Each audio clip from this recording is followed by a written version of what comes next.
Hello friends. NIS DElEd को जो है शिक्षक भर्ती प्रक्रिया से बाहर कर दिया गया है। सुप्रीम कोर्ट की तरफ से कल ये फैसला आया। अब इस पर जो है पूरे इंटरनेट पे, पूरे न्यूज़पेपर में, हर जगह यही चीजें हैं कि अब जो एनआईएस से डीएलएड बच्चों ने किया है उनका क्या होगा। उसी के आधार पर उन्होंने सीटेट पास कर लिया, उसी के आधार पर उन्होंने जो भी स्टेट के एलिजिबिलिटी टेस्ट होते हैं वो क्लियर कर लिया है। लेकिन अब बाहर किया गया है। सबसे बड़ी जो है चीज ये है कि इसका असर जो है किन किन भर्तियों पर होगा। क्या पुरानी भर्तियों पर होगा, नई भर्तियों पर होगा, कौन कौन से एनआईएस डीएलएड वाले बच्चों पे जो है ये गाज गिरने वाला है। ये चीजें हम जो है अभी डिस्कस करने वाले हैं।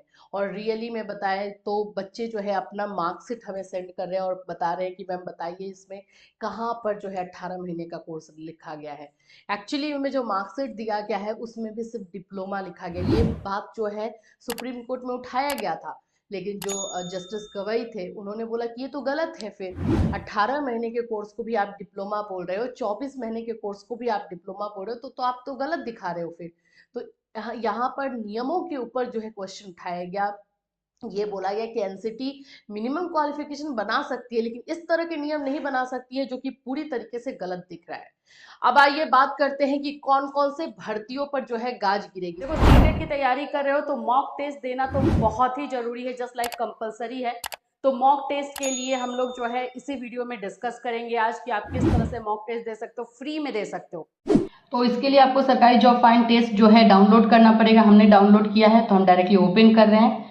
ओपन जैसे ही आप इसमें करोगे, सबसे पहले लैंग्वेज सेलेक्ट करना है। हमने इंग्लिश सेलेक्ट कर लिया है। इसके बाद जो है आप लोगों को यहाँ पे स्टार्ट योर जर्नी करना है, लॉगिन करना है। कोई भी आप आईडी से अपना लॉगिन कर सकते हैं। हमने ये प्रोसेस में करके दिखा रही हूँ आपको। इसके बाद यहाँ से आपको टेस्ट अपना सिलेक्ट करना है। तो हमने देखो लो आप सीटेट पेपर 1 सिलेक्ट किया है। यहाँ पर आपको मॉक टेस्ट दिए गए हैं, टॉपिक वाइज टेस्ट दिए गए हैं, प्रीवियस ईयर क्वेश्चन दिए गए हैं। इसमें ऐसे क्वेश्चंस है ना जो आप लोग के एग्जामिनेशन में आने के फुल चांसेस रहेंगे। हिंदी इंग्लिश दोनों में दिया गया है, तो आप दोनों तरीके से जो है इसको लेकर के कर सकते हो। देखो, पहले 3 महीने जो है ये बिल्कुल फ्री रहेगा। यहाँ पे ये जो कोड आपको दिखाई दे रहा है, ये कोड आपको डालना है, तो 3 महीने तक आप टेस्ट की तैयारी कर सकते हैं। पूरी तरीके से सीटेट की तैयारी आपको करने को मिलेगा। पेपर 1 पेपर 2 दोनों का जो है आप लोग को टेस्ट सीरीज यहाँ पे मिल जाएगा। इसका लिंक जो है आपको डिस्क्रिप्शन में दिया गया है, तो जल्दी से जल्दी जाकर डाउनलोड कीजिए और डाउनलोड करके इसको ज्यादा से ज्यादा यूज कीजिए। सबसे पहला जो है गाज गिरने वाला है वो है यहाँ पर मैं आपको दिखा दूं, बंगाल का है। देखिए, यह प्रशिक्षण पाठ्यक्रम एनसीटी, ये जो नियम वहां पर बना है उससे रिलेटेड है। पाठ्यक्रम एनसीटी द्वारा केवल इन सर्विस के लिए खोला गया। पहला पॉइंट जो है सुप्रीम कोर्ट में डिस्कस हुआ यही कि ये जो एनआईएस डीएलएड हुआ था वो इन सर्विस टीचर के लिए था, जो कि जॉब कर रहे हैं, सर्विस में आ चुके हैं, लेकिन ट्रेनिंग नहीं मिली है। दूसरा बोला गया था उनके अलावा किसी और को इस 18 महीने के कोर्स का मौका नहीं मिलेगा। ये भी सामान्य एनआईओएस उम्मीदवार वर्तमान और भविष्य की भर्ती के लिए अमान्य है। जो सामान्य बच्चे हैं उन्होंने अगर एनआईओएस से डीएलएड किया है तो वो अमान्य कहे जाएंगे। अगर एनसीटी जानबूझकर कोई वैकल्पिक रास्ता खोजती है तो सुप्रीम कोर्ट मामले को नए सिरे से देखेगा। अब एनसीटी के ऊपर जो है ये बात भी बता दिया गया है कि अगर एनसीटी जो है कोई ऐसा नियम बनाती है जिसपे कि बोल सकते हो कि मॉडिफाई करती है अपने नियमों को, तो उस पे जो है सुप्रीम कोर्ट स्टार्टिंग से सारा फैसला सुनाएगा, स्टार्टिंग से सारी चीजों को देखेगा। ये भी बात बोली गई है। पश्चिम बंगाल में पुराने 16,500 जो एनआईओएस दिखाकर भर्ती हुए थे उनकी नौकरी पर तलवार लटक रही है। अभी सबसे पहला तलवार लटकेगा जो है पश्चिम बंगाल वाले बच्चों पे लटक रहा है। 16,500 की भर्ती जो हुई है, जिसमें कि एनआईओएस डीएलएड वाले बच्चे सिलेक्ट हुए हैं, पहले ही तो यही हो गई। पश्चिम बंगाल में एनआईओएस की मौजूदा 11,765 सीटों की भर्ती भी अवैध होगी। अभी तो बिहार वाला मामला है। बिहार में 6 फेज में भी शामिल किया गया था, 7th फेज टीआरई 1 में भी जो है शामिल किया गया था। बिहार में ये मामला ओपन कर दिया गया है। आपको हम बता दें कि बिहार में जो ये केस चल रहा था जिसमें पटना हाई कोर्ट से जो है एक बोल सकते हो कि आगे बढ़ाया गया था बात को, एनआईएस डीएलएड की जीत हुई थी वहां पे। अब ये मामला जो है बिहार में पुरानी लंबित एनआईएस के केस MG 5357 संबंधित को खोल दिया गया है। यानी अब 7th फेज से 6th फेज तक वालों पर भी लग गया है ग्रहण। अभी रिसेंट जो भी भर्ती हुई है उन सभी में यही सारे आ रहे हैं। पश्चिम बंगाल का मामला, उस पे जो है तलवार लटकेगी। बिहार का मामला जो 6 फेज से स्टार्ट है तो वो उस पे भी होगी। 7th फेज, अब केस भी ओपन किया जा रहा है, चल तो वहां पर ये सभी चीजें होंगी। 2019-20 का केस है जिसमें एनआईएस वालों को चैलेंज किया गया था, जो कि 6 फेज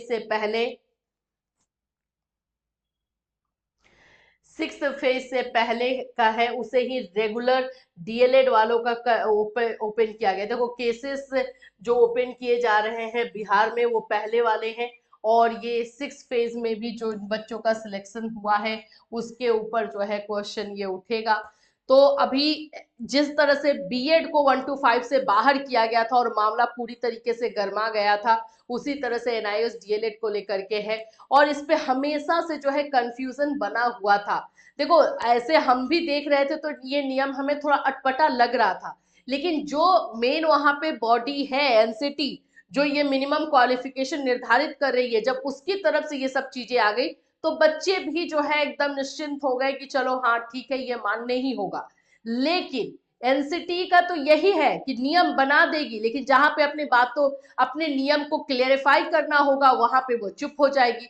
यही चीज जो है इसमें भी एनसीटी ने किया है।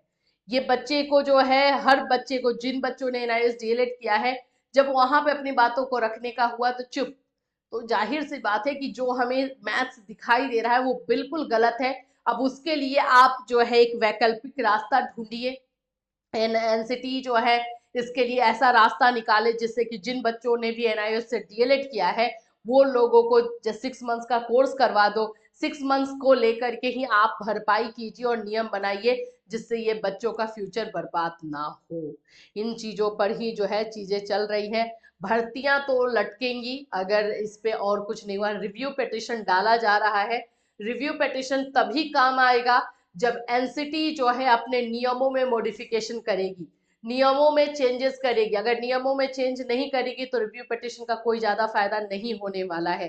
अब देखते हैं कि एनसीटी का जो है जवाब कब तक आता है, क्या बोलती है, क्योंकि बच्चे जो हैं सारे के सारे अब वो कैंपेन में लग चुके हैं, ट्विटर अभियान चला रहे हैं और एनआईओएस से, एनसीटी से, एमएचआरडी से मांग कर रहे हैं कि नियमों में संशोधन किया जाए ताकि रिव्यू पेटिशन में उसको वो जो है यूज कर सके। और रिव्यू पेटिशन में जब यूज किया जाएगा तो ये जो ग्रहण लगने वाली भर्तियां हैं इनमें भी कुछ ना कुछ होगा।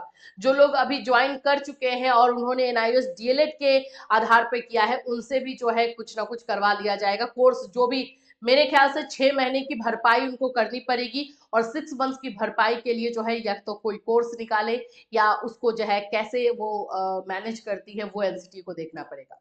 तो देखो अब इससे रिलेटेड क्या जो है रुख लेती है एनसीटी, क्योंकि सब कुछ जो है उसी के ऊपर एकदम नजर टिक गया है, कभी भी क्लियर स्टैंड नहीं लेती। अब इस एनसीटी के पूरे रोल पर ही क्वेश्चन अराइज हो रहा है। एक बार बीएड के बच्चों के फ्यूचर के साथ खिलवाड़ हुआ, अब एनआईएस डीएलएड के बच्चों के फ्यूचर के साथ खिलवाड़ हो रहा है। अगर इसी तरह से एनसीटी अपना बेतुका नियम बनाते रही जो एजुकेशन को लेकर के, तो आगे पता नहीं किस पूरी बॉडी का जो है होने वाला क्या है। इससे रिलेटेड कोई भी अपडेट आया डेफिनेटली आपको इसी चैनल के माध्यम से इन्फॉर्म किया जाएगा। Till then take care everyone.